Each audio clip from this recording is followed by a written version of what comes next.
Selamünaleyküm.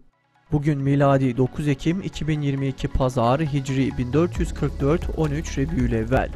Günün ayeti: Eğer Allah'a, peygambere ve ona indirilene iman etselerdi onları dostlar edinmezlerdi. Fakat onlardan çoğu fasık olanlardır. Günün hadisi: Her nerede olursan ol Allah'tan kork ve kötülüğün arkasından iyilik yap. Bu onu yok eder. İnsanlara iyi ahlakla muamele et. Tarihten haberdar olmak için tarihte bugün neler yaşandı hep birlikte bakalım. 1690 Belgrad yeniden Osmanlı egemenliğine girdi. Sırbistan'ın başkenti ve en büyük şehri olan Belgrad, Tuna ve Sava nehirlerinin birleştiği platoda kurulmuştur. Güneydoğu Avrupa'nın en büyük şehirlerinden biridir.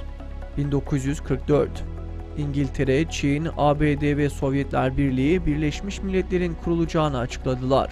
Daha sonra bu dörtlüye Fransa'da eklenecek ve Birleşmiş Milletler'in kurucuları olarak daimi üye statüsüyle veto hakkına sahip olacaklardı. BMD aslında bu 5 daimi ve veto hakkına sahip üyenin kontrolünde özel bir kulüp haline alacaktı. 1963 Kuzeydoğu İtalya'da bir barajda meydana gelen göçük sonucu oluşan su dalgası 2000 kişinin ölümüne yol açtı. 2004 Afganistan'da Amerika'nın güdümünde sözde ilk demokratik seçimler yapıldı. Seçimleri ABD tarafından bir müstemleke valisi gibi atanan Karzai kazandı. Bu sonuç bile seçimlerin ne kadar demokratik olduğunu göstermeye yeterdi.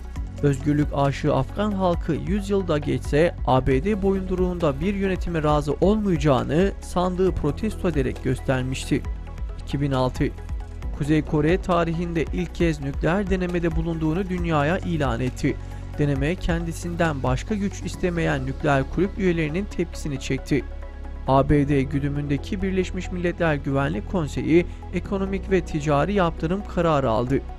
2014 6-8 Ekim'de katledilen Turan Yavaş, Riyad Güneş, Hasan Gökgöz, Hüseyin Dakak ve Yasin Börü defnedildi. Otopsilerinin ardından Diyarbakır Eğitim ve Araştırma Hastanesi'nden alınan cenazeler, kılınan cenaze namazının ardından konvoy eşliğinde Yeniköy mezarlığına getirildi. Defin esnasında sık sık tekbir getirildi.